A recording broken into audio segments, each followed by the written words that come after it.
TNPSC எக்ஸாம்ல இந்த question ப்ரீவியஸா கேட்டிருக்காங்க. ஒரு ஸ்கூல்ல இருக்கிற மாணவர்கள்ல 76% பேர் ஆண்கள்.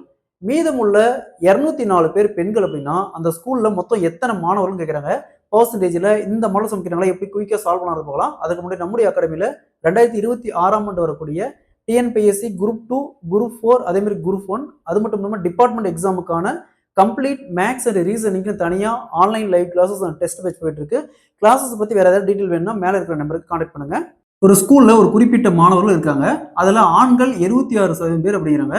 மீதி இருக்கிறது 204 பேர் பெண்கள் அப்படிங்கிறாங்க. அப்ப அந்த ஸ்கூல்ல மொத்தமா எத்தனை மாணவர்கள் இருக்குன்னு கேக்குறாங்க. சோ இந்த மாடல் சம் கேட்டாங்களா எப்பவுமே ஒரு ஸ்கூல்ல பொறுத்த வரைக்கும் மொத்தமா 100% மாணவர்கள் சரிங்களா. அதுல 76% பார்த்தோம்னா பாய்ஸ். அப்ப 100ல 76 போச்சுன்னா மீதி என்ன வரும் 24% பேர் கேர்ள்ஸ். ஸோ இந்த 24% பேர் தான் இந்த 204. ஸோ 24%க்கு தான் இந்த 204. நமக்கு தேவை மொத்தமான 100% எத்தனை பேர். அப்ப 100%க்கு என்ன இதை அப்படியே கிராஸ் மல்டிப்ளை பண்ணுங்க.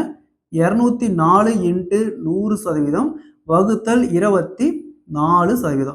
ஸோ 100% அப்படியே கேன்சல் பண்ணிடலாம். 4ஆல் கேன்சல் பண்ணா இங்க 6 இங்க 25. ஸோ அகைன் பார்த்தோம்னா 204 6ஆல் கேன்சல் பண்ணா 3 18 மீதி 2 24 இருக்கும்.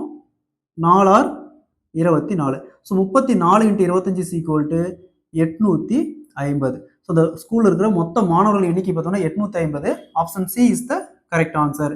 ஸோ இதை இன்னொரு மெத்தட்லையும் சால்வ் பண்ணலாம். அதாவது இங்க 204 பேர் இருக்கிறாங்க. 204 பேர் இன்ட்டு ஸோ கேர்ள்ஸோட சதவீதம் பாருங்க 24%. ஸோ 24% எப்படி எழுதுவோம் 24 வகுத்தல் சதவீதத்துக்கு 100 எழுதுவோம். இதை அப்படியே ரிவேர்ஸ்ல எழுதணுமா 100 வகுத்தல் 24. ஸோ சால்வ் பண்ணுங்க சேம் ஆன்சர் தான் வரும். இதே மாதிரி இந்த சம் பாருங்க. ஒரு ஸ்கூல்ல இருக்கிற மொத்த மாணவர்கள்ல 67% பேர் ஆண்கள்.